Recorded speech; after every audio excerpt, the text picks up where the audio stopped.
Ready.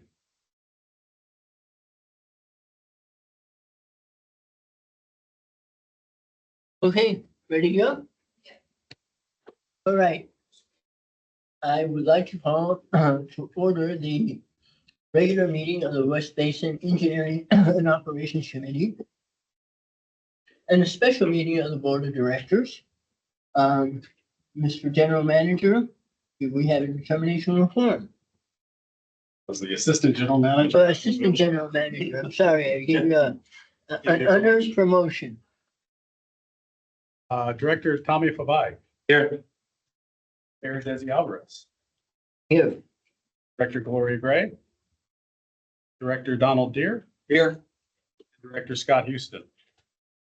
Mr. Chair, we do have a quorum of the Engineering and Operations Committee as well as a quorum meeting of the Board of Directors. Great. So then we will look at public comments. Do we have any today? Mr. Chair, we have not received any requests for public comment, though this meeting is being held both in person and virtually. If there is any member of the public that would like to speak, please indicate so by raising your virtual hand. And it does not appear we have any hands raised. Okay, so we will move to the action calendar. The first item up is recycled water supply agreement between West Basin Municipal Water District, Tesoro Refining and Marketing Company, and California Water Service Company. So Mr. Assistant General Manager, would like to introduce that item, please? Certainly, Director, and not only will I introduce the item, but I will also be presenting it today. As you mentioned, this item is specifically a recycled water supply agreement between West Basin Municipal Water District, the Tesoro Refining and Marketing Company, and of course, our retailer, California Water Services Company. You may recall that we have a long standing relationship with not just Cal Water, obviously, is one of our largest, if not largest retailer in the West Basin service area, but also with their largest customer, the Tesoro Refining and Marketing Company. In 1997, we entered into a partnership with the three of us. And at that time, they were Arco Refinery, later to become purchased by the BP Refinery. And of course, today are owned by the Tesoro Refining and Marketing Company, also known as Marathon, if we want to confuse things further. But nonetheless, we have been supplying recycled water to the Carson facility, their Carson facility for over 25 years. And in that time, of course, we've constructed the Juanita Millender McDonald Carson Regional Water Reclamation Plant in order to serve them both reverse osmosis treated recycled water for boiler feed applications and nitrified disinfected tertiary water for cooling towers. So I think it's worth noting that like many of our refinery partners, Arco, or now TRMC, embraced recycled water at a time when recycled water was not necessarily a known commodity, at a time when we had to really push and make hard sells to get people to embrace it. They were one of our first and largest customers to join on board in the fledgling recycled water program that West Basin has been operating for 30 years. And so that contract expired back in January 2025. As the board will recall, we did extend that contract through June of 2025 and now September. So it does expire at the end of this month. In the meantime, we have been working diligently and in good faith with both project partners, Cal Water and TRMC, to develop a new contract. I think we both could acknowledge issues and not necessarily problems, but imperfections in the original contract, which spanned 25 years. And so through the process, we've actually, what we have before you today, I think, is a very good contract with this project partner that will take us through another 10 years of water surety for Marathon Refinery, and also ensuring that another customer partner for that length of time. But it also allows for 2 automatic 5-year renewals. So if neither party, when we get to the end of the 10 years, if neither party disagrees, then that contract will extend for another 5 years and then another 5 years after that, for effectively a total of 20 years. With such a long-term agreement, one of the things that I think a lesson learned that West Basin has come to appreciate in the first go around of contracting with these refineries is that 25 years is a long time, especially to be locked into terms and conditions with a changing environment and changing world around us. And so in this go, we are taking smaller bites at it, but of course, offering and allowing for still maintaining a very long-term relationship, but only if we're all happy in that relationship at 5-year increments. The contract does consider the inclusion of a fixed payment. You may recall that the original contract had a fixed payment that was primarily associated with the construction costs associated with the JMM facility. And so essentially they paid for that facility to be constructed. Of course, we debt financed it and own, operate, and maintain it. But those initial fixed payments were primarily for the construction. And of course, we have continued investments in the facilities.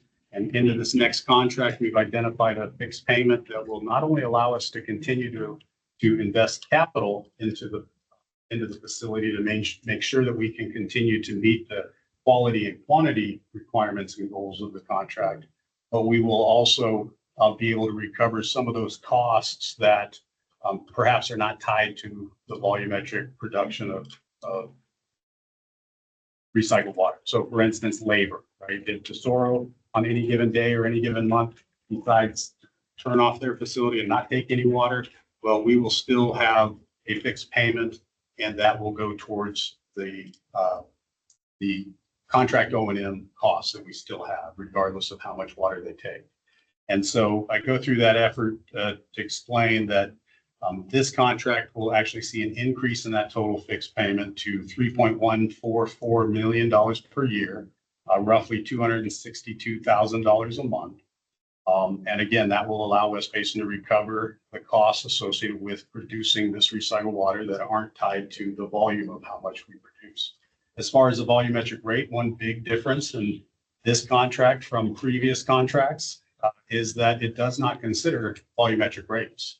And one of the reasons being is that we realized through the negotiation of the contract that with Cal Water as a CPUC regulated retailer, the rate that we charge to Cal Water and then that Cal Water plugs into their CPUC regulated rate structure, which also considers their groundwater supplies and their potable water supplies, they spit out a single potable water rate that they charge their customers. And then on top of that, they offer incentivized discounts to recycled water users. So offering a discounted price for recycled water users to continue using recycled water. So what came to light in this process, unlike the previous contract, is it didn't make a lot of sense for us to try to connect a volumetric price to Tesoro through a contract, when in fact that contractual or that rate that ultimately we're going to charge on a volumetric basis to our retailer is really just between us and our retailer, Cal Water. And ultimately, the rate that they charge to their customer, Tesoro, from a volumetric perspective, will be between them, Tesoro, Cal Water, Tesoro, and frankly, the CPUC. And so, unlike our previous contracts, and perhaps unlike our other refineries that have municipalities in the middle, this contract does not consider the volumetric price. So that volumetric price will be established and adopted by the board every year, just like all of the other recycled water prices that are not dictated by contract. But this contract does consider, again, the 10-year term, a fixed price to cover those capital and other O&M expenses that are fixed. And of course, the water quality requirements and obligations that we are promising to achieve. And so I probably deviated quite a bit from the flow of this memo, but yeah, I don't intend to read you the memo specifically. I think I've covered the highlights of the construct of this agreement, but I will pause there and take any questions that I might have caused, which I'll ask. Okay, thank you very much. Director Fave, do you have any questions? I don't have any questions at this time. Director Deere, Not this time. and, is Director Gray with us? Okay. I don't have so much questions or comment.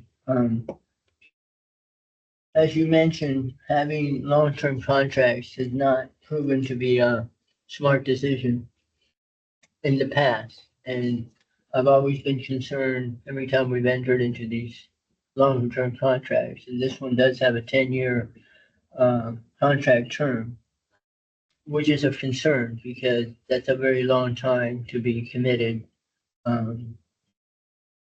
So a couple of questions. On the fixed rate charges, those will be adjusted annually or adjusted every 5 years?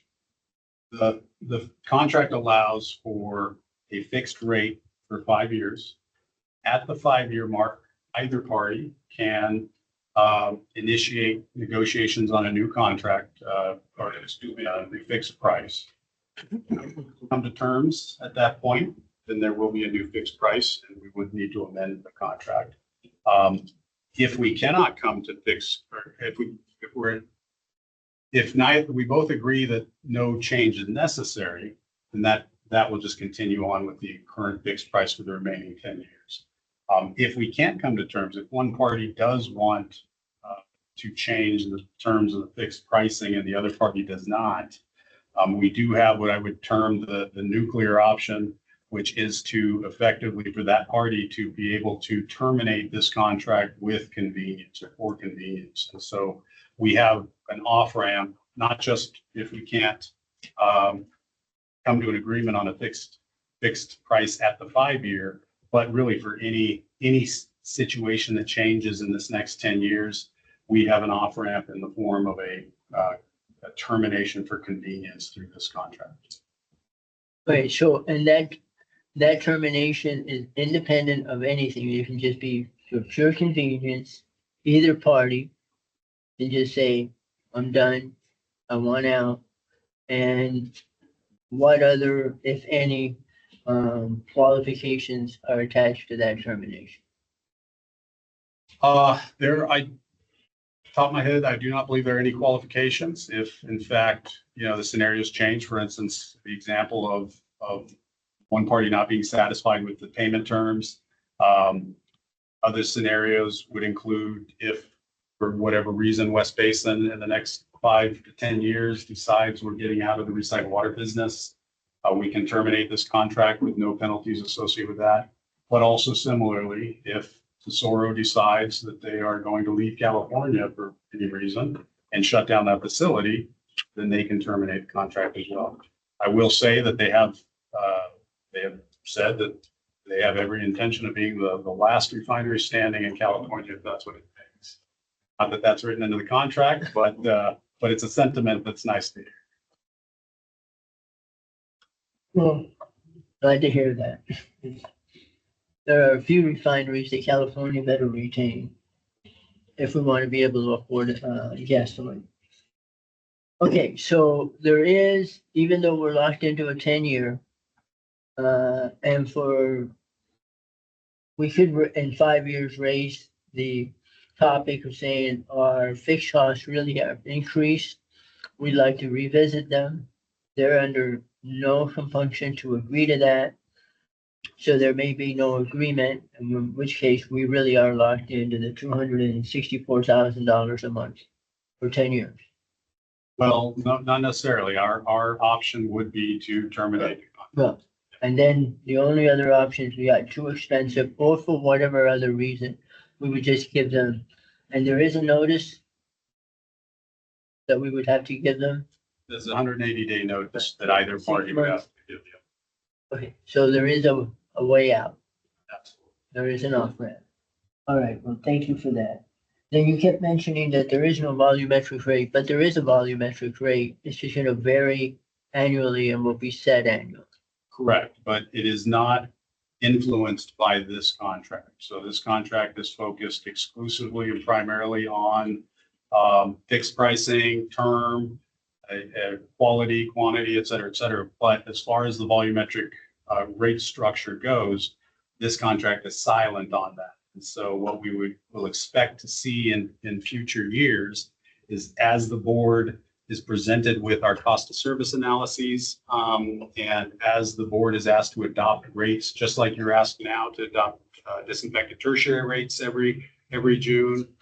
Similar, we will bring forward a volumetric rate for these two waters, nitrified and boiler feed for Tesoro. We'll bring a rate before the board that is based on our cost of service, and the board will have the option to adopt that each and every year.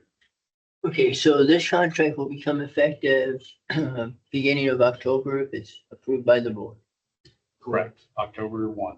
So on October 1, when, for example, does the $267,000 a month fixed payment kick in? October 1. And then what would be the volumetric rate on October 1? On October 1, because there's been no action by the board to change the current volumetric rate, it will remain at the numbers. Whatever the rate is right now. Which I think are close to a 2109 or somewhere in that ballpark for boiler Okay. feed. Yeah, I just wanted to confirm that the current rate stays in There will place. be no change unless the board. And that will be in place till we adopt the next budget, which will be sometime next June, and set rates for the next budget year. That's correct. Okay. All right, fair enough. Then the other issue that I would like to address, just so that it's on the record, and I know I've put this on the record multiple times. Separately, there was a commitment by Cal Water to make a contribution to the project in the amount of $4 million. Project is complete, and this contribution was supposed to have been made at the beginning, which is many, many years ago. The project is now complete, and we are basically done and have incurred all the expenses for the project. So are we ever going to see the $4 million from Cal Water that they had committed to making whenever, many, many years ago? Well, all I can report to you, Director, is what I have heard firsthand from Cal Water. And I would say with fair warning, they will be here on Monday, and we can pose that question directly to them if you'd like. But what they've been very consistent in telling me, specifically during this process of negotiating this contract for the last year, is that, you know, while they understand they're completely separate, this is not a contract related to that project. However, that project was for this facility. What they were looking for is absolute surety that West Basin and Tesoro would have a long-term agreement before they funded that. So they have assured me that when they process this contract for signature, they will be simultaneously processing the $4 million payment, and that should come, well, very shortly after that. So at this point, I take them at their word, but it's just their word. I understand that this contract is a going forward contract really to provide water to Tesoro, and that the agreement with Cal Water was for the capital investment that was being made at the Juanita McDonald plant, which is now complete. So contractually, this has no ties to that. But they did commit to that. So when I say we, I haven't talked to them, but you have, or staff has, feel fairly confident that they will deliver on the $4 million.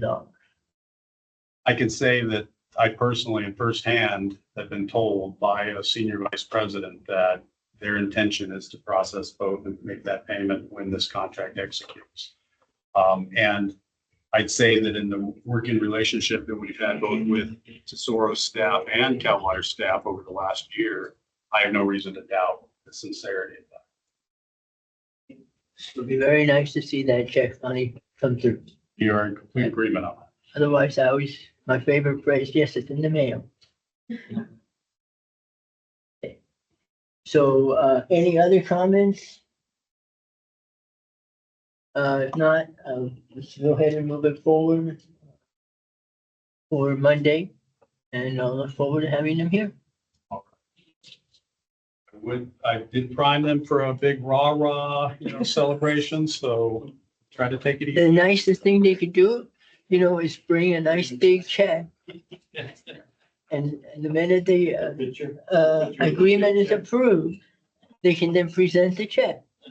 That would be very much appreciated. I will pass that along. Okay, well, thank you very much for that report and discussion. So we will move on to the information calendar. And we have on the information calendar, one item, or the first item, which is West Basin Municipal Water District and U.S. Army Corps of Engineers Agreement and Letter Report for the Harbor South Bay Water Recycling Project. So, Mr. Assistant General Manager, would you please introduce that item? Certainly, Chair Alvarez. This is an information item today. I would say it is anticipation of an action that will come before the board in coming months. As you note, the title is regarding the relationship that we have had with the U.S. Army Corps of Engineers. Very successful relationship and portion of our 30-year recycled water success related to the Harbor South Bay Water Recycling Project. So we have a co-presentation today by Veronica Govea, Engineering Supervisor, and Matthew Vey, Manager of Water Policy and Resources.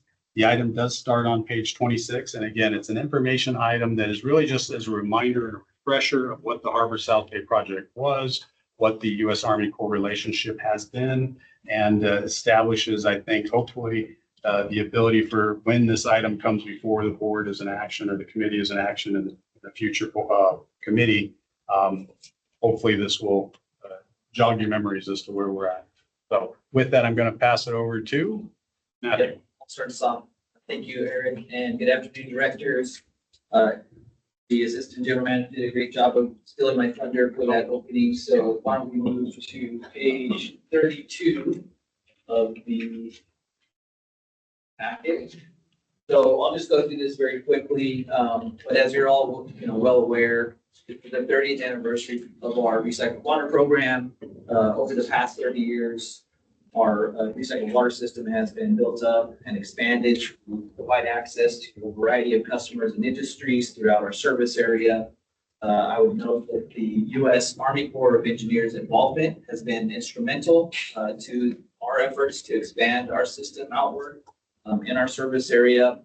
And to give a little more historical perspective on our past efforts and to summarize the proposed projects before I go into some of the financial picture, I will turn it over to Veronica. Yes, good afternoon, directors. And yes, if you can please pass to the next slide, page 33. So this particular picture pretty much shows our distribution system as well as the pipelines and other facilities that we have enabled and successfully installed with the Army Corps of Engineers. Since the inception of the program, the Harbor South Bay Project program, we have been able to design and construct several pipelines and 2 pump stations, as well as to do all the complementary reporting like soils report, environmental documentation, and other studies that we have done for other projects that that we only left it at that level, at the study level. But as part of the projects that we have done, when we do the design, we go hand to hand with the Army Corps of Engineers, and we are part of the entire process. We review plans along with them. We go to the cities to obtain plans.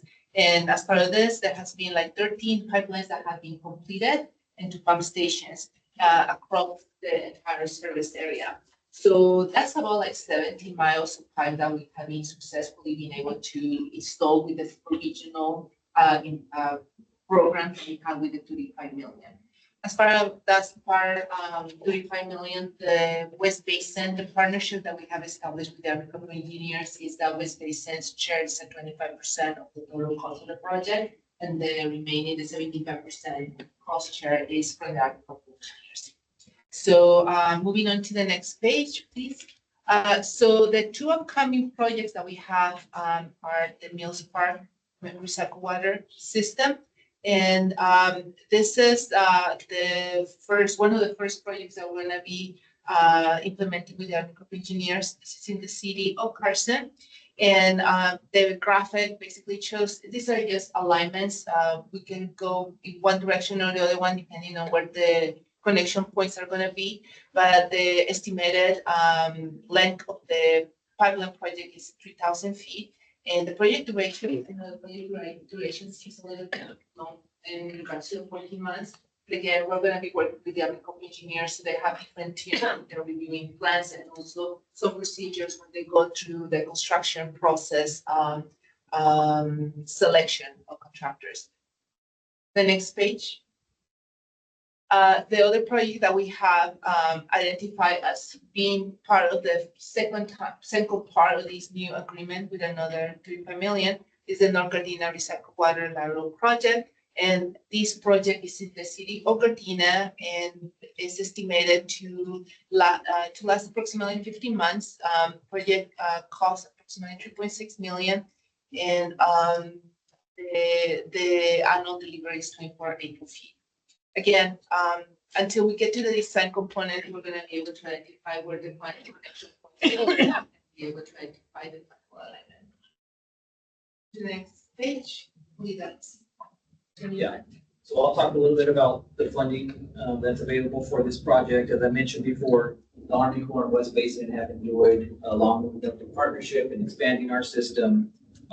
We've received two kind of primary infusions of federal funding for this project over the years. The first was when $35 million was authorized under the Section 219 of the Water Resources Development Act in 1992. That provides funding for water-related, what are called environmental infrastructure types of projects. Of that $35 million, it has all now been spent on those previous projects that Veronica talked about. Then in 2018, and I would like to call out Federal Advocacy Team, BSA, they helped us. They assisted us in getting an additional $35 million in federal funding authorized through the America's Water Infrastructure Act in 2018. Of that $35 million, we have not yet spent any of it yet. However, nearly $5 million of it has been authorized but not appropriated. It has been appropriated but not spent yet. So, assuming these projects go through, we would still have about $30 million left of that $35 million authorization. Next slide, please.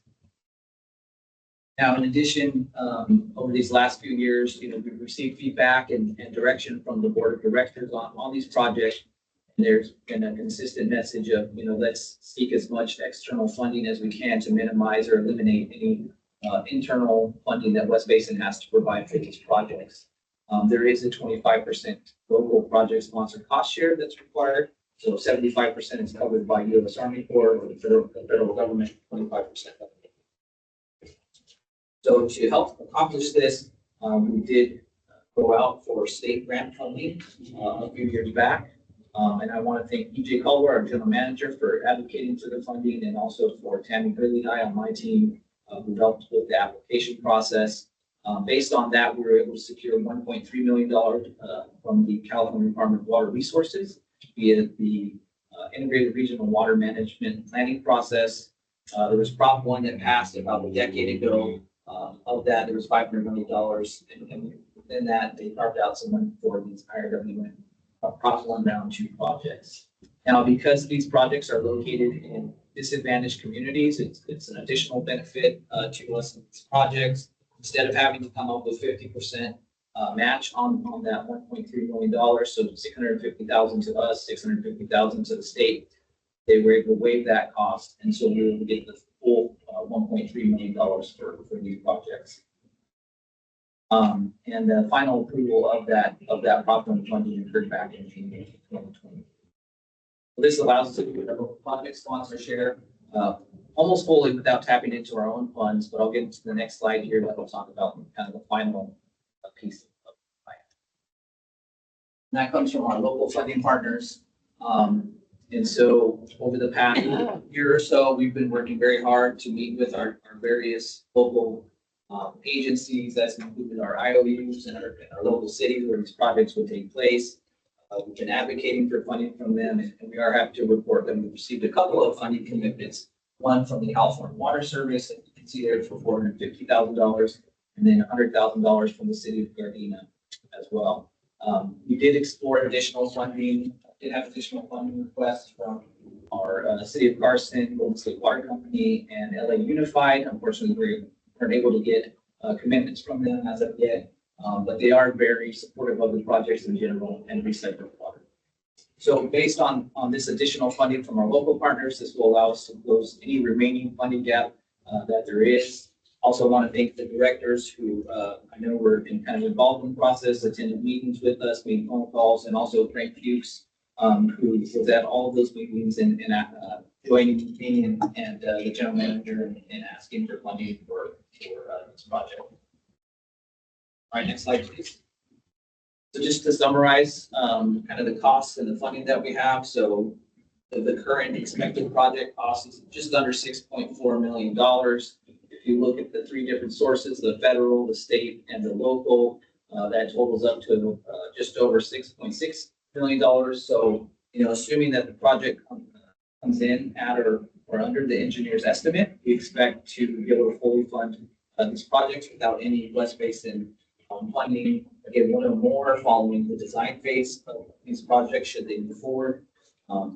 And so with that said, I'll turn back over to Veronica to talk about kind of the next couple of years. Yes, so this slide represents what is expected for the budget in this fiscal year and next fiscal year. So our expectations is that on the first part of the projects, both North Gardena and West Park, we're gonna go at the same time with the design component, and for that means that we're gonna be doing environmental implementation, all the design and the bid package. So for that, we have estimated that the original phase, that the first phase, which is that, is going to be an approximately cost of 1.1 million combined West Park and North Gardena. Remember that this includes also our engineers funding or a portion share. And the construction is the one component that is estimated for the following fiscal year to be in a higher tier with the 5.2 million. And the column alert, what that means is lands, easements, right of ways, and relocation and disposals. That's you can see a zero value on that because we're not expecting to get any easements or everything in these two projects is going to be within public right of way. So there's no need for us to have a particular tier for that. So all the permits and planning that we need to do for the pipeline alignment will be directly under the design component. So with all this, out of the 1.1 million that is estimated for the first phase, the 25% share for us, West Basin, would be the 288,000 that you see in front of you. And the federal cash remaining for the portion of that work is estimated to be $865,000 for Primero Corporate Engineers, accumulating to the 1.1 million for that first phase. Then the second phase, similarly, in a very similar breaking sharing, Army Corps of Engineers will be providing 3.9 million towards the construction, and our share for that will be 1.2 million. One of the important factors to know on this is that once the agreement is approved, the Army Corps of Engineers is going to be requesting the money for the entire phase of the project, which is the sharing portion, 288,000 is going to be requested at once. It's not going to be on monthly payments. It's going to be like all upfronted. So once proceeding with that agreement execution, the next step from them would be like to send us a letter that says, please require the following money to the following account for this particular share. So that would be basically the process. Next slide. Right. So obviously this project wouldn't be able to move forward without the support from our elected officials. We have a great delegation. And back in 2021, I believe it was, they really went to bat for us when they were here $3.8 million for us in the appropriations bill that year. That included Lake Senator Dianne Feinstein, current Senator Alex Padilla, and Congresswoman Maxine Waters. Again, that provided the kind of the lion's share of the funding for these projects, and I know we've enjoyed a good partnership with our delegation over the years, but this was really critical for these projects to have a chance. And next slide, my last one, I believe, is just to talk about the local agency project support. I mentioned this before, but in all our discussions, whether or not they agree to provide funding toward these specific projects or not, all of them express support for a recycled water program, for bringing recycled water to these specific sites in schools and these parks within our service area. And so we're thankful for those partnerships, and I know that they're kind of watching closely as we go through this process and to get ready to hopefully construct the projects. With that, I'll turn it over to Veronica to close things out. Yes, so the next slide is just an estimated timeline for the execution of the projects.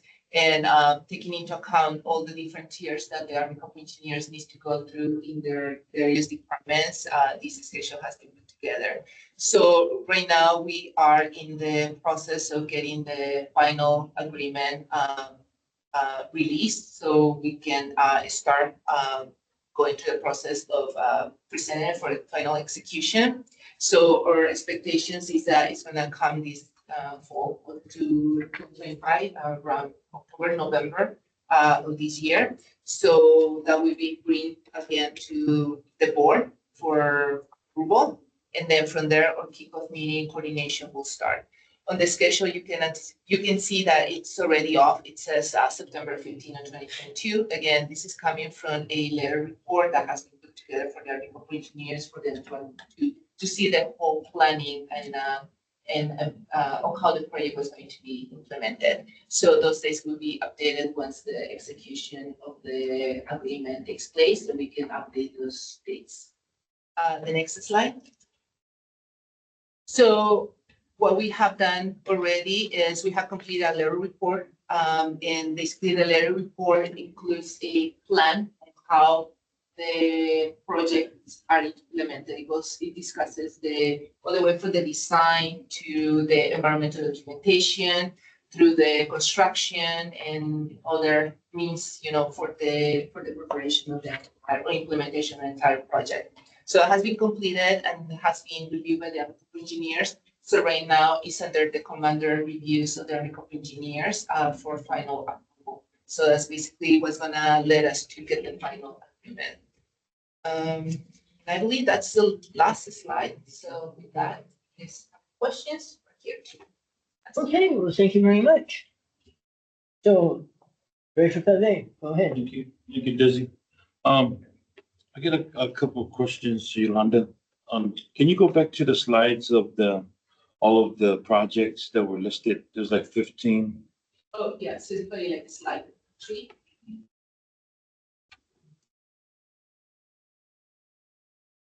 Page.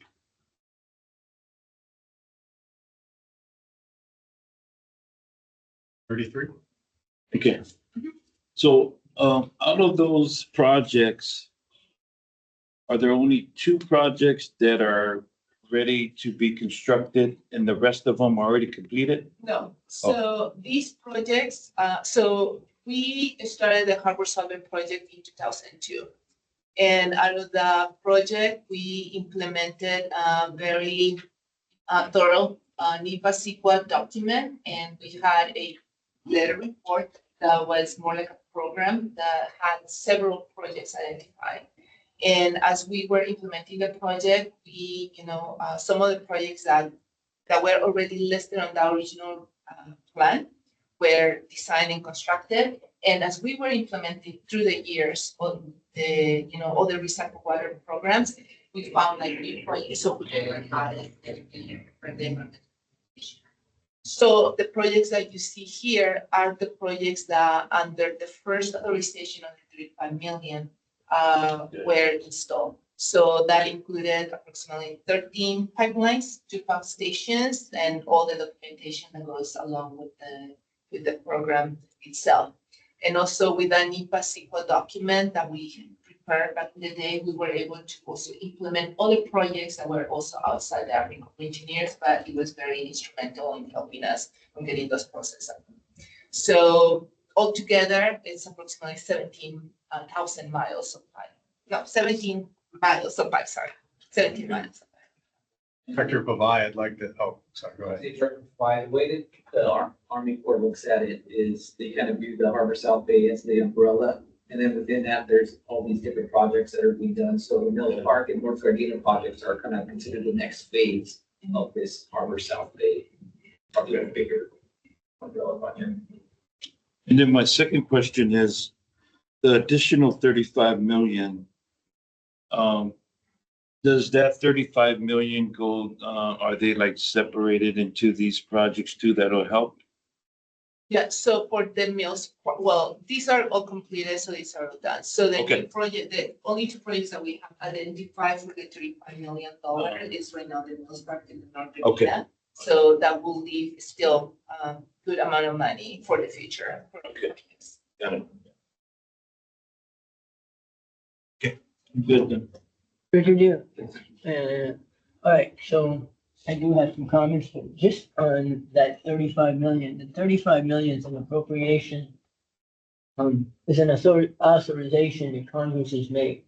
That doesn't mean the money's available. They only appropriated 5 million of the 35 million.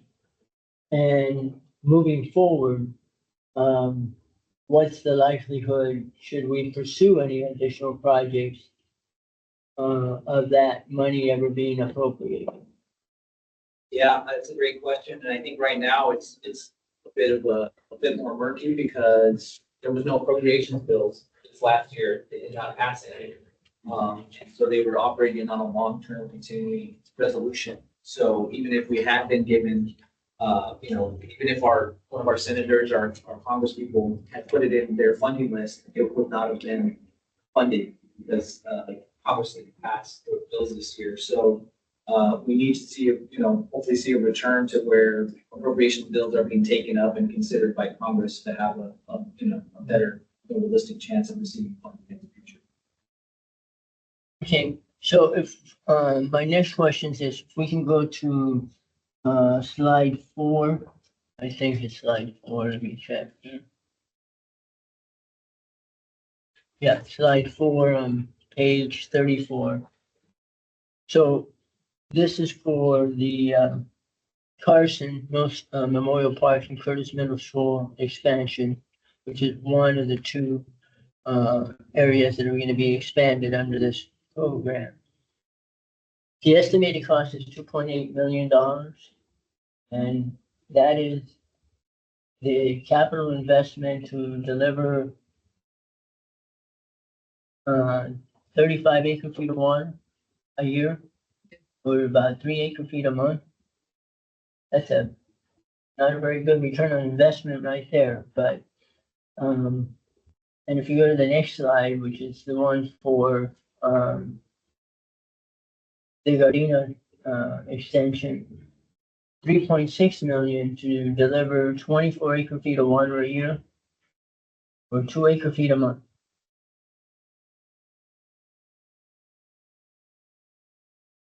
Substantial amount of money up front for these projects. So I'm glad that, at least on this one, we are getting 100% reimbursed, meaning between the federal money and the Prop 1 money and the contribution from our local partners, it covers the entire cost.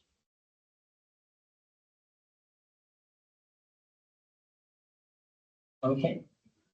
Director Alvarez, it's worth punctuating that the first tranche of $35 million investment from U.S. Army Corps of Engineers into this recycled water program, as I've been told by previous general manager, was the first of its kind of Army Corps investing in these types of projects. And if it weren't for partnerships at the federal level, and for this exact reason, making it financially viable to deliver recycled water to some of these smaller schools and maybe less cost-effective projects, the program as we know it today may not have been in existence.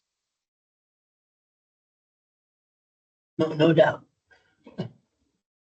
Okay, so, just moving forward, you're gonna be bringing back the two projects for basically approval once the plans and specifications are complete. So once the agreement is executed, then the next step will be, the selection, the kickoff meeting with the Army Corps of Engineers, their team, the information on their team, and the selection of the designers. That the Army Corps of Engineers is gonna be the main manager of the project. That means that West Basin is not gonna be in charge of, going for bids. It's basically gonna be the Army Corps of Engineers. They're gonna be the main, factor in regards to the selection of the contractors as well as designers.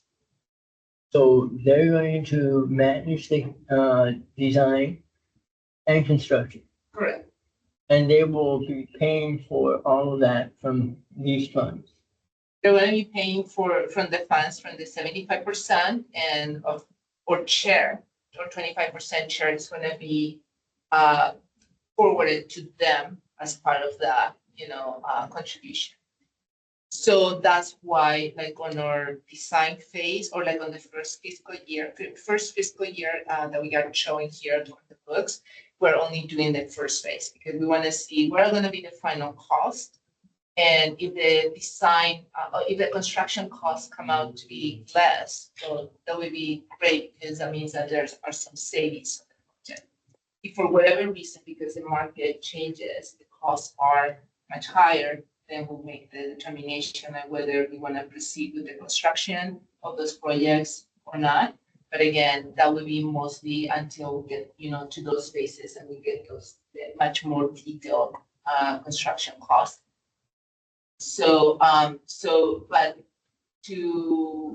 I guess to another tier to your question is, in the past, the other projects that we have done, we have been on the table with the Army Corps of Engineers, meaning that when they select a designer, we're also part of the selection team.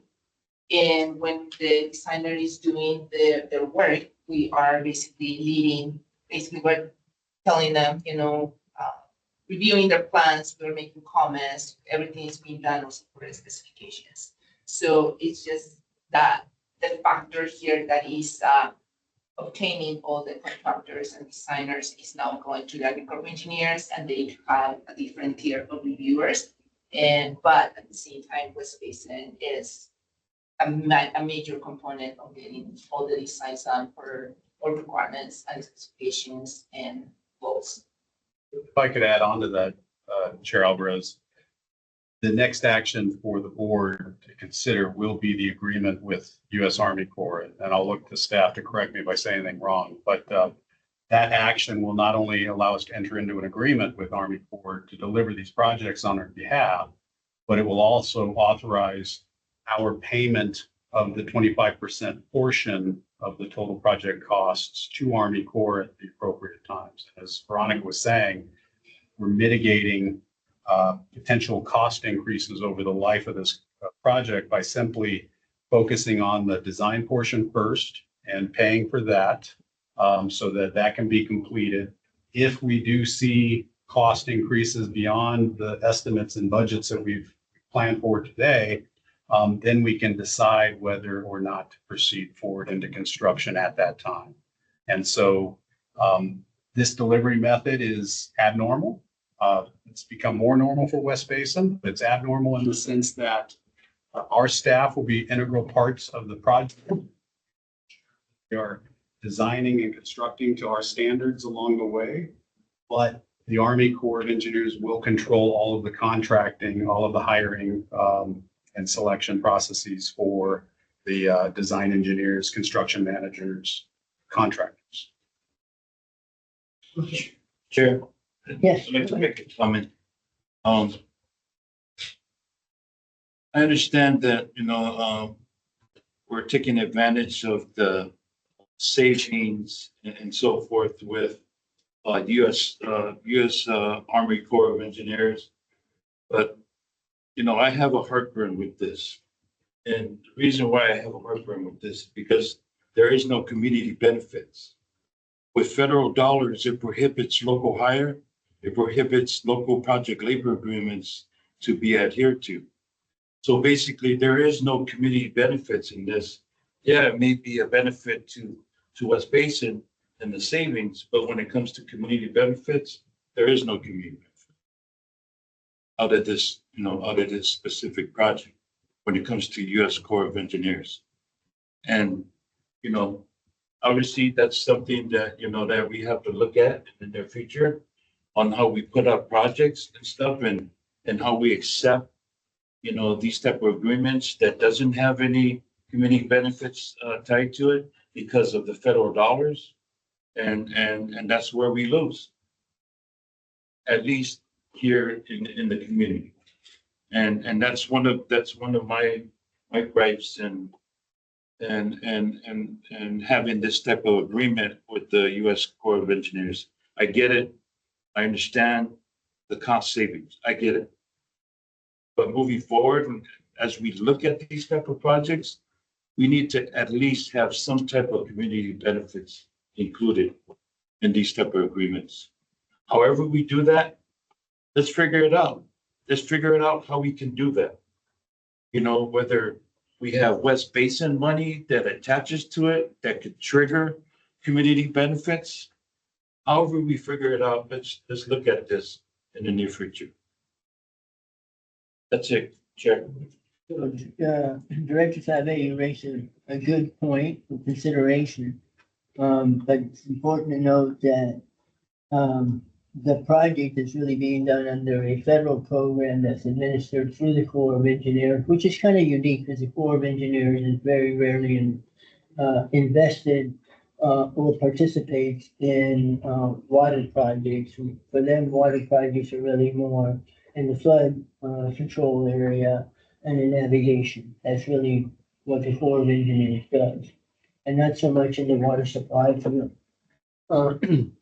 And in general, most of all of the Corps projects for either navigation or flood control, they administer under the federal authorities, etc.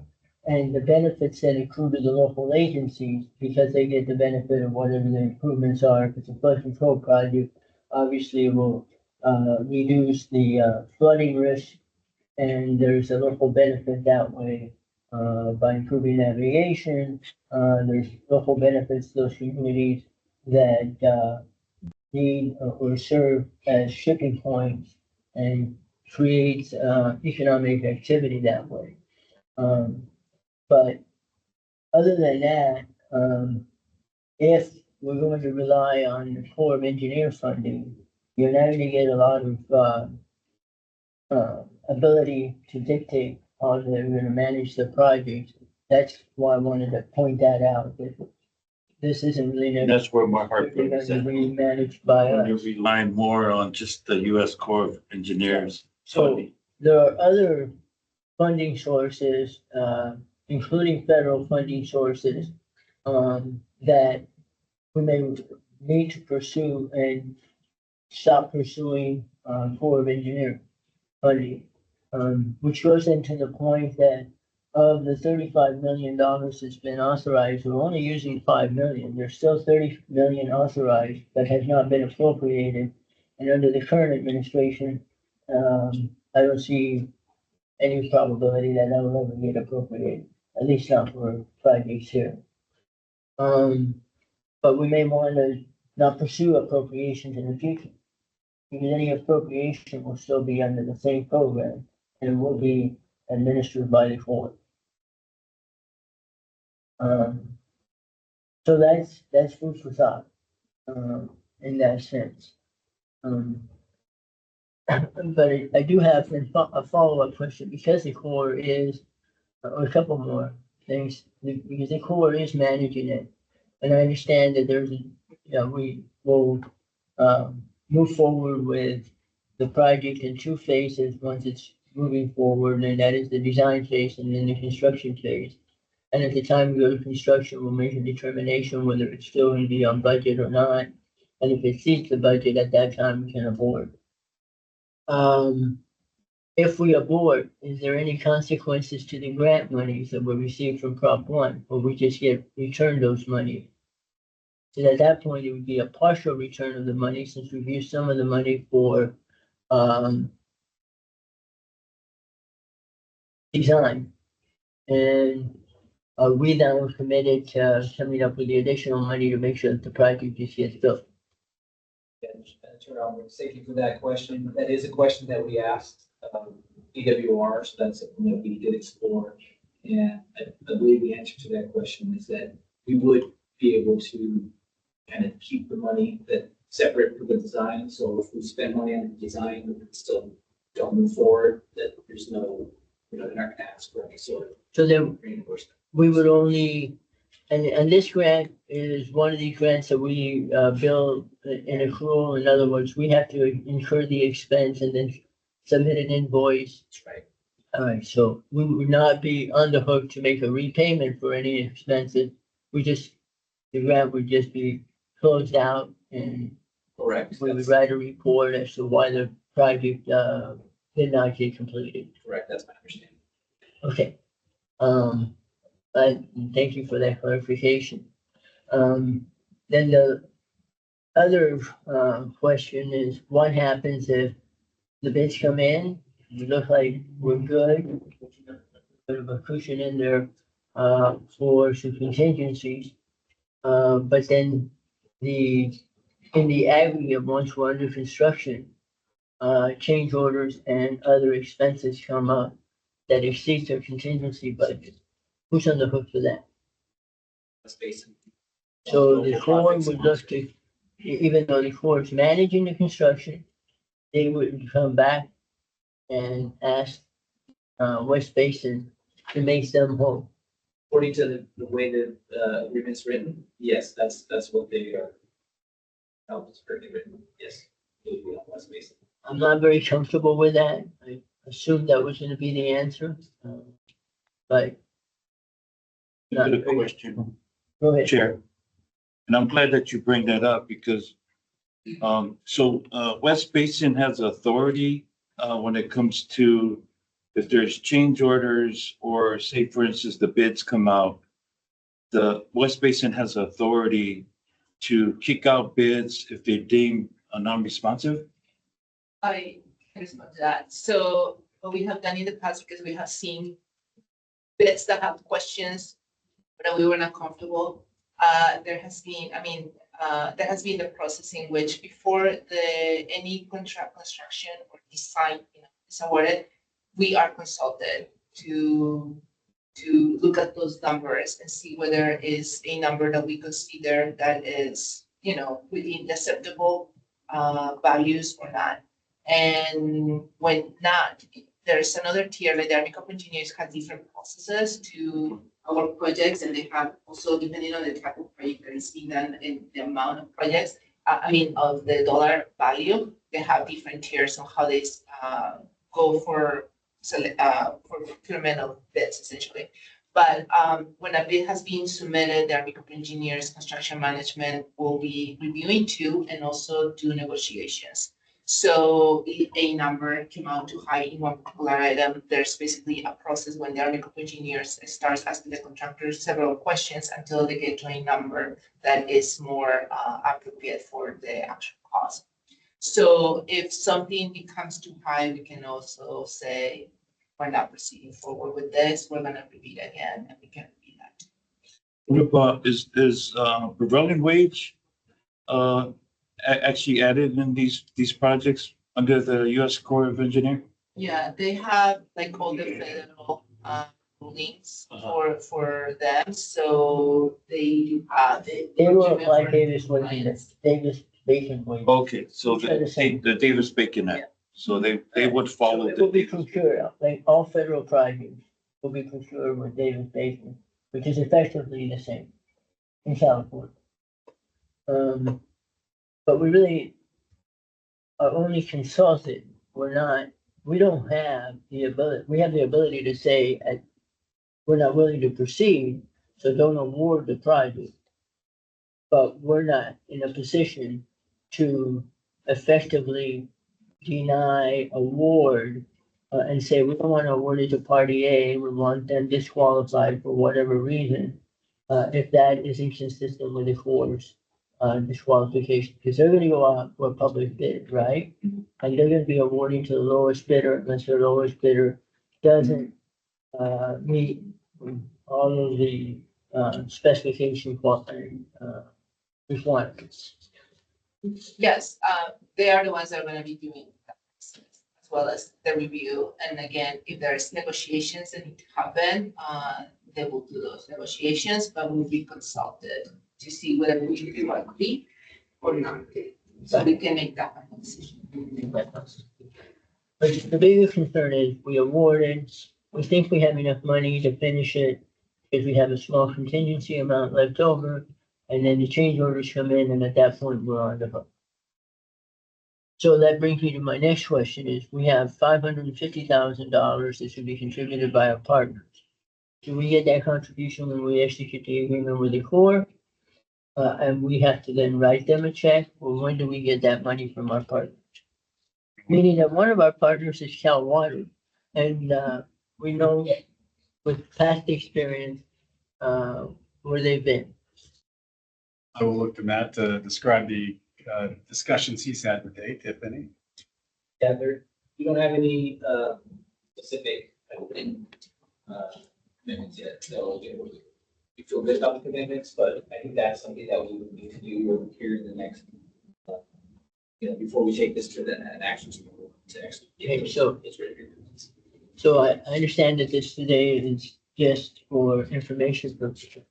But as you move forward, maybe at the same time that this comes back to the board for some action for executing the agreement with the Corps, that we actually execute an agreement with Cal Water, I'm sorry, and with the city of Gardena, so that we know that we are going to get the money, and it's not like, yeah, we're going to give it to you, we're going to give it to you, and we never see the day when that money is actually supposed to come.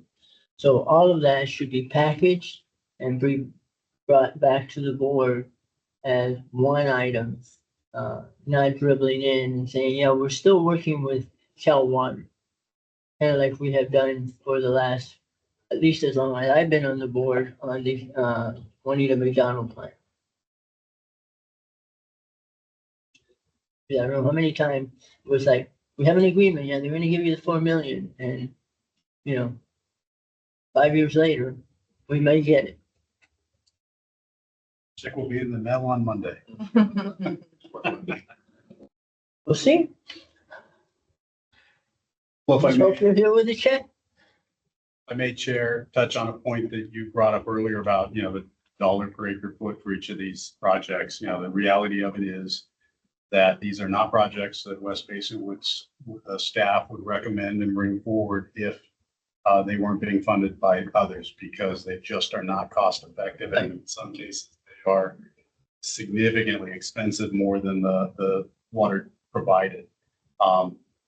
So having all of these partners pay for the pipe is a good thing, but it's not necessarily an alternative to doing these projects ourselves if we didn't move forward with the U.S. Army Corps. It's certainly the board's prerogative, but I don't think staff would be bringing these projects before you for West Basin to pay for directly. Appreciate it. Okay, any other comments? All right, well, thank you. I think we had a very nice discussion on the project, so appreciate the item being brought up. So the next item up is the rest of the information calendar. So the monthly engineering operations report, and we have a little bit of time left over, unless maybe half an hour we can cover all that. I think more than enough of time this. I bid 10 minutes. No. I think you had time this time. All right, Director, no, this is the month of September, and per the memo that we have, the month of September represents our water production and asset management focused report today. So if we could go straight to the report. The memo does have some written updates on individual capital improvement projects for your consideration, but the presentation, the bulk of this discussion today is going to focus on that water production and asset management. And if we can go to that first slide, next slide, sorry. On the agenda, we're going to talk about a look ahead. And then, as I mentioned, Suzanne is going to discuss the recycled water production to date or as of late. We will talk about the update, give the committee an update on the O&M transition. Of course, Jacobs has been now in the driver's seat for 17 days. And then, of course, Jeremiah will follow through with some asset management and maintenance activities through the report. Next slide. Next one. All right. So as a look ahead, we are expecting in the coming months to bring items for the committee and ultimately the board to consider. First and foremost, there is an award for well sampling contractor. That will be brought by our water quality and compliance division. We also have a Honda disinfection station lease agreement coming up. That will be provided by our distribution operations supervisor or his division. The item that we just talked about, and I think what we heard today is don't just bring people from engineers, but be prepared to bring the agreements between the customers as well. So right now we are anticipating October, but that might push depending on both the Army Corps and our partners. And then, of course, lastly, in the coming month, our ratification of 2 leaks that have occurred. And of course, those are leaks that have already occurred. The repairs have already been done, but we are seeking board approval to pay those costs after the fact. And then, of course, next month for the engineering and operations date will be that emphasized focus on specifically the capital improvement program and the technical planning program activities. So with that, we can go to the next slide, and I'm going to hand it over to Susanna. Good afternoon, Chairman Alvarez and committee members. So slides in front of you is just to close out the annual 24-25 on water production. Obviously, you might have seen similar numbers at Finance Committee already. Basically, for FY 24-25, we came under less than 5% variance from our budgeted amount. Mainly contributed by barrier production, which was a little bit lower in the month of June. And firstly, at the beginning of this year, we had a fire, and January and February complaints as well. So overall, I consider that we did pretty well, considering we ended at around less than 5% variance. We'll move to the next slide. This looks at July and August production. This, however, paints a little bit different picture. As you can see that we are, at the end of August, we are about 13% variance from our budgeted amount. This is mainly contributed to the barrier production, which is 50% less than we anticipated and budgeted for. And part of these are related to the ratification memo that we're coming to you because of the leaks that we had to deal with and repair in June, July, and which some of it also led into August. And August, for the month of August, we were also limited by the county on the amount of production. They were under some well rehab projects in August, so which really limited us to 4.5 NG. So at times we were, even though we had repair that needed to be done, but we were able to go to 7 MGE, but however, we were really limited to 4.5 for part of August. So the next few slides are really just comparing the different months productions to our June FY24 productions of June 25 versus June 24. As you can see, in June, we were selling in barrier production right before the weeks began. overall, all the refining productions were higher than June 24 production. To July, as you can see that everything else as well, we're producing pretty much comparable to calendar year 24 July. With the exception of barrier as we begin to have to deal with the repairs at the plant. And we move to August month. Here, that's where you can see the significant difference in production. Barrier. Again, this is partly because of the leak repair that we had to handle, but also we were limited by the county maintenance. Question? Now can we move to the graph? Yes.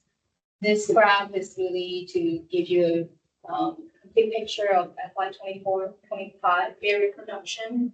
We ended the year around 60% of recycled water injection into the barrier. And out of it, there were limitations by the county, and there were some phase 5 skater work that limited us from reducing barriers. So we are budgeted to inject 13,000 acre feet this year. However, this July and August, we already 50%. Maybe we can catch up. Hopefully we can catch up. I did ask the county, if we move to the next slide, where we are or where they will be in the coming months. We are budgeted for an average of 11.8 NGD, and they're currently limiting us to 11 NGD. So I want to be able to catch up. We'll see where the county is. And if I could, I'm sorry. No, go ahead. I was just going to add that when you look at those bar charts for the respective months, virtually all of the bar charts are slightly higher than they were the previous year, with the exception, of course, of barriers. So, the fact that we're not meeting our overall recycled water budget today is really directly and specifically related to these barrier reductions due to leaks. And we have every opportunity in the next 10 months to catch up. 53% down, big difference. And that's your single largest source of recycled water saving. Okay, so I understand that they're going to be doing well maintenance, and it looks like that's going to go through September. Is that it? And when they do well maintenance, they only do well maintenance on a couple of wells at a time. So why do they need to reduce recycled water so much is one There's question. block north leg and then south leg. Mhm. They had to isolate one of the leg. They have to do the rehab in August. So that limits us significantly how much. So they isolate the entire lake? They can't just isolate a couple of wells? That's what we were getting. From my dealings previously with the county, that is not a surprising statement.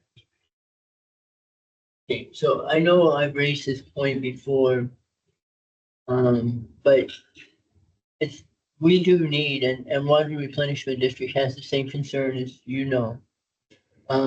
We do need to sit down with the county at some point and talk about operation of the barrier. Nothing new, I think I've said this before, but their prerogative that they always need to have potable water available and running. So it can't be 100% recycled water, even though it's permitted for 100% advanced treatment water that we deliver, is a problem. And it's also a problem when they unilaterally make decisions as to shutting down things and saying we're not taking water. So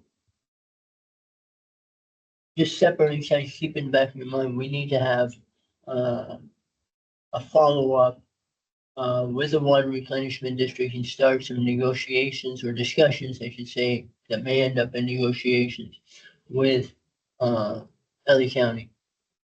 I might add, we did meet with, the BRD, earlier this month, to talk about barrier injection, the recycled water injections. Their goal this year for the both barrier is 70% recycled water. Eventually, of course, their goal is still 100%. So they are well aware and they really want to be, work together with West Basin to achieve that 100%. So we're setting up a monthly meeting with their staff and then hopefully work together with the county. We do have a quarterly standing meeting with the county to talk about upcoming projects on both sides. So that does happen quarterly.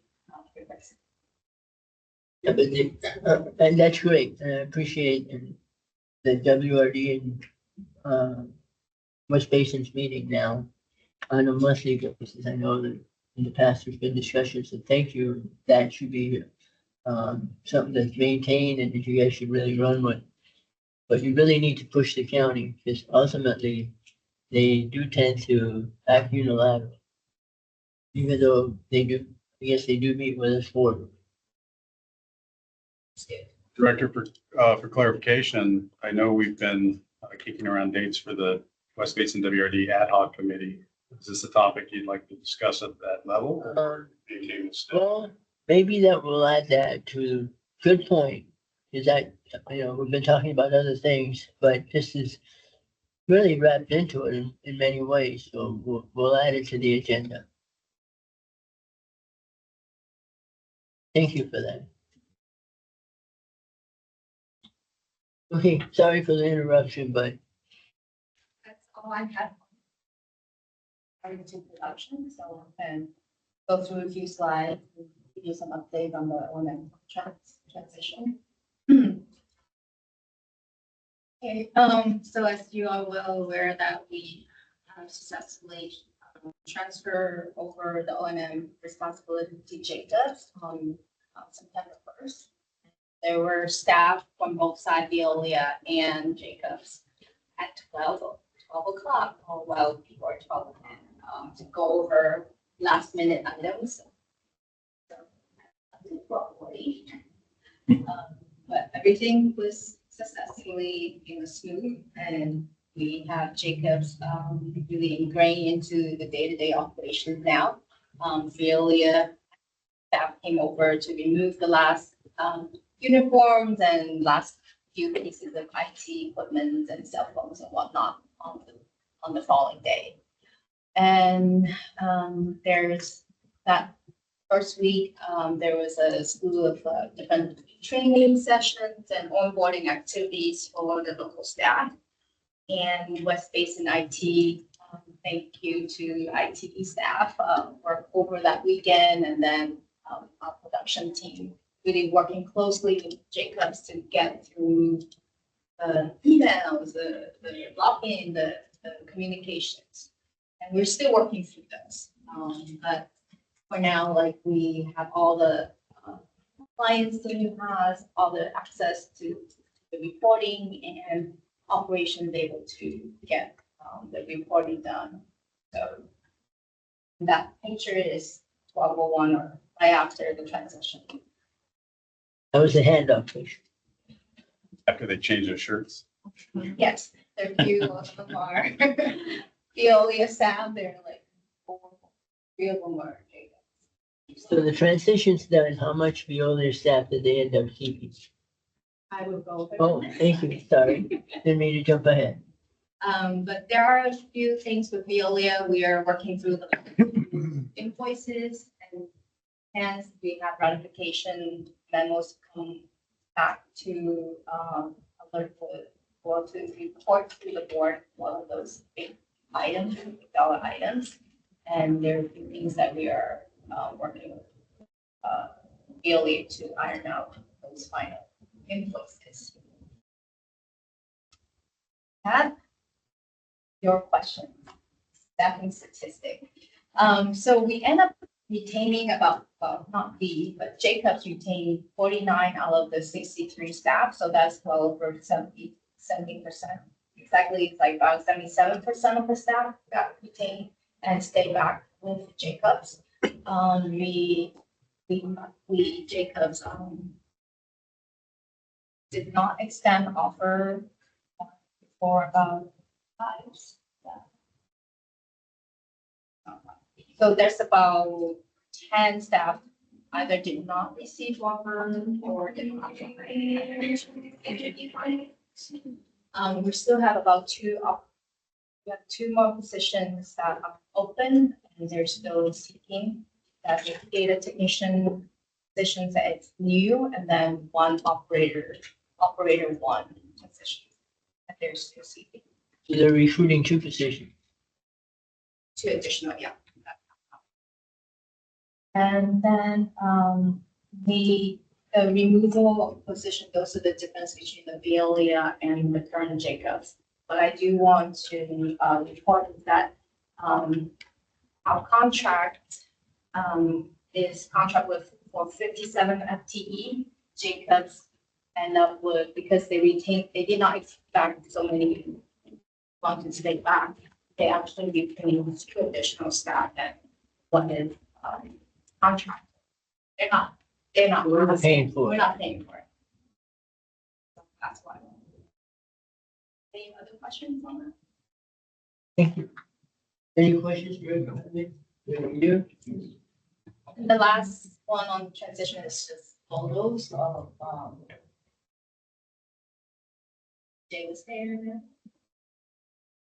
Eric and I were there at the welcoming, meetings, and these, on the right-hand side, those are the staff. Jacobs. Chair Alvarez, if I could add that, I don't think we can really convey to this committee or board how much effort this transition was. 30 years of one company being ingrained there.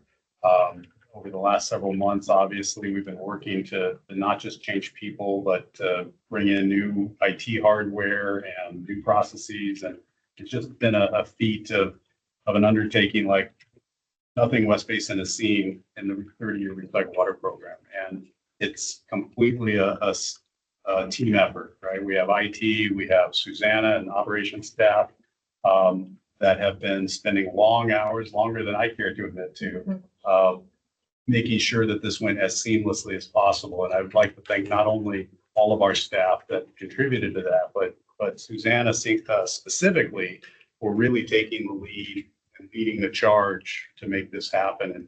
And again, from my perspective, making it as smooth as possible so that I didn't have to be there at midnight on, the first. He was there. He was. No, I very much appreciate how much work you guys would have had to do. It's a big deal to go from, especially for an operation of this size, to go from one operator to another one, given how ingrained that one operator was. What I did mention, there was a lot of compliance that Jamie and her team involvement, because that's a big piece to ensure the operation is continuously. So thank you to her team as well. It wasn't all hands on deck. All right. With that, I'll turn to Jeremiah. Good evening, members of the committee, and board. Every 3 months, we return to provide an update on some asset management statistics and maintenance updates for our facilities. And so on this graph here, we have one of the statistics that we track regularly throughout the last fiscal year was the corrective maintenance to the preventive maintenance ratio. And as you can see there's generally a 20% industry standard that we try to stay under for the number of corrective maintenance versus preventive maintenance work orders that are completed. And that generally gives us a sense that more proactive work is being done to maintain the equipment before it fails rather than reacting to failed equipment and having it corrected. And so over the last 3 months, you can see highlighted that we were hovering right around that same average we've been at most of the year, around 13.6, 13.8% of corrective maintenance to preventive maintenance. So that is good for us to stay under that 20%. On the chart on the right is a visualization of some of the emergency maintenance work orders that were completed over the last fiscal year. The blue line represents just the number of emergency work orders completed. And then the green dash line there shows the emergency maintenance percentage of total maintenance hours or of total labor hours that the staff is spending on these items. So you can see it really responds to the number of emergency items that come up. And we were getting ready to celebrate our lowest month of the fiscal year in June. We had a very low emergency maintenance requests or responses required. But then you see that it did jump up again in July, and those are very much related to some of the leaks and the ratification costs that Suzanne was mentioning earlier and the impact to our barrier production. So this graph kind of shows how closely tied some of the statistics are. And I would like to mention to the committee that as we are in the transition period now, we are meeting very regularly with Jacobs asset management specialist and the corporate asset management team.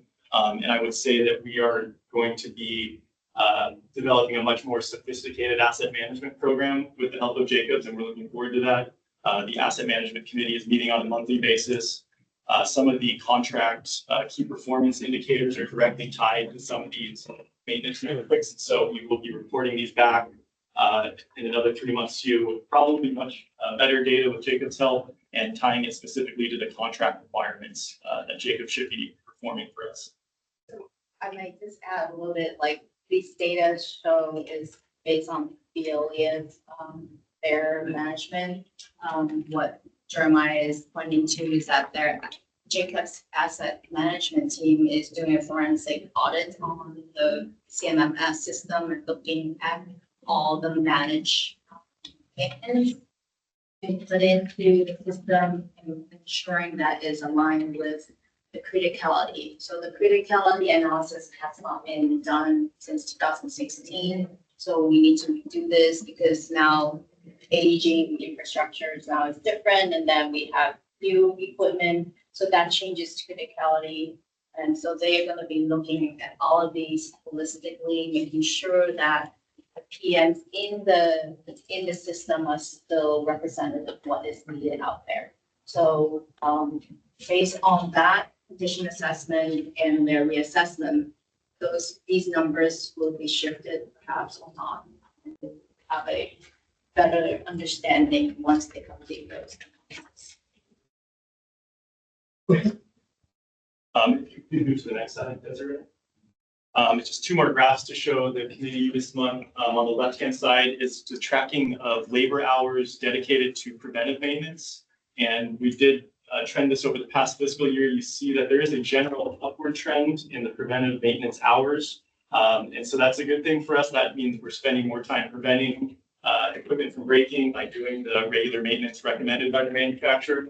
And then the chart on the right has that exact opposite trend for the corrective maintenance hours. You do see a general downward trend in the amount of staff time spent correcting maintenance items. And so that's exactly like we want to see. And also in the last 3 months, we've highlighted that there's been a more local trend downward in both downward in corrective maintenance and also upward preventive maintenance hours. So good trends this meeting. Yeah, we're going to get much better at identifying and reporting these type of data to enhance our abilities. And that concludes the asset management update. If you can please go 2 slides forward, Desiree. We do have some maintenance updates to show the committee this month. And once again, a lot of these, you'll see references to some of our system downtime and some of the barrier production impacts that were caused by some maintenance items. This first slide does show a planned maintenance for the phase 5 MF system. We have several booster feed pumps for the microfiltrations in phase 5. One of those pumps did need some maintenance performed on it. We've been running with only 3 out of the 4 pumps. So in August, one of those pumps was returned and reinstalled by a contractor. And so we now have all 4 feed pumps available. Next slide, please. This slide does show what we call the RO transfer line. This pipeline takes microfiltration effluent water and transports it over to the reverse osmosis treatment area of the plant. There was a leak discovered on this pipeline in July and August 2025. And then we also discovered that there was a valve that had failed on this same line. And so in August, we had contractors come and we also have the Veolia team installed a new valve to fully isolate this line so that we could complete the repairs. And this did impact the ability of our system to produce barrier water because we weren't able to transfer sufficient microfiltration water over to the RO units. And so this was directly related to some of the reductions in barrier production we saw. Next slide, please. Another major item that impacted our barrier production was actually the brine line leak. So this is the concentrated brine that is rejected from the reverse osmosis treatment process. In that first image, so on the left-hand side, you see the actual plastic brine line leaking into the excavation pit. In the middle, we had contractors and Veolia staff working on repairing this line. It was looked like it was some sort of deformation on the reducer flange inside of the plastic. So we had to have specialized plastic electro welding equipment on site to make that connection again. The pipe had to be 100% dry. And so we coordinated with the Chevron refinery customer to reduce demand for a few hours while this repair was made. And then we were back up and supplying them on schedule. And then the contractor completed the repair of the road behind the RO units there. Next slide, please. Another major maintenance effort in July 2025 was at the Torrance refinery. That rusty hunk of equipment you see in the middle there is what we call our swivel elbow. And that valve or that equipment allows us to swing the influence supply for the Torrance boiler feed system from what is normally Title 22 water coming in from our main plant. If we ever need to do maintenance or there's water quality issues, we have the ability to swivel that valve over to a potable water connection as a backup supply. And as you can see, that valve is in pretty bad shape. It was leaking significantly for several months, and we were very happy to get a replacement valve in there that's no longer leaking, and the refinery was very happy with this project getting completed as well. Next slide. Another project at Torrance during July this year, the microfiltration air receiver tank sprung a leak.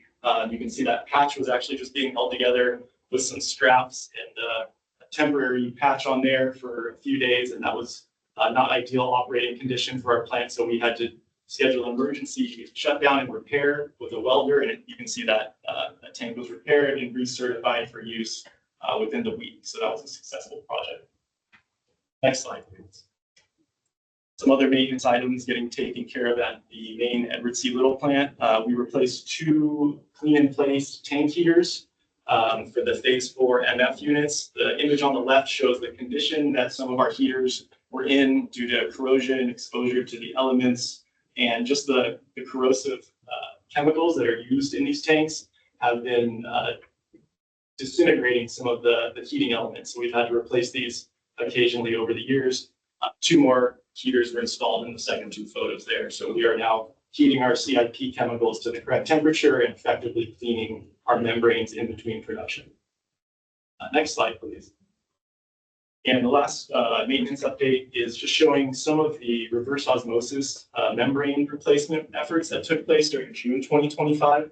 Veolia staff completely replaced all the RO Train 1 membranes. As you can see here, they used that scissor lift to get up to various levels, replace the membrane modules. And so we now have new RO membranes installed for Unit 1 for our dairy production. That was a success this last summer. And that concludes the maintenance update. I'm happy to answer any questions that the committee may have. Question? Is the membrane maintenance going on its correct schedule as you expected? I'll defer to Suzanne. Yeah, so those were part of earlier this year, we procured those membranes and they were beyond the 5 years for these barrier trains because some of these were turned off, were not utilized during 2021. So kind of push out the useful life a little bit. So now that we have new membranes, yes, we should be in good shape for the barrier system. Director, I would add that in addition to the membrane replacement, many of these maintenance activities that Jeremiah discussed were directly impacting that barrier production or loss of barrier production that we talked about in June and July and August. And so this was a critical component to being able to get to our 13 MGD capacity available today in the barrier system. And so, yeah, I would say we're back on on track. But We can predict a good couple of years coming up then. absolutely. Very good. So, These are the ROs, the MF are all the MF. Phase 4 are 2+ years in, and then phase 5, we are about a year plus in. So all these membranes are 5-year cycle. All right, are we about done? Yeah. All right, well, thank you. So if there's nothing else, we will see if there's any director comments. Yeah, just have one. I'll be brief, Chair. Eric, I just wanted to, let staff know for future, upcoming meetings that we have on our, E&O and our board meeting. Can you guys please put together a forecast of your upcoming capital improvement projects that you have coming up for the next, if you forecast it out, I don't know, maybe 5 years. And if you can forecast it out to 10 years, that's always good. Maybe that's SoCal, your water or something. And then if you can also add in, your progressive design bid build projects. And then also the elevator project as well.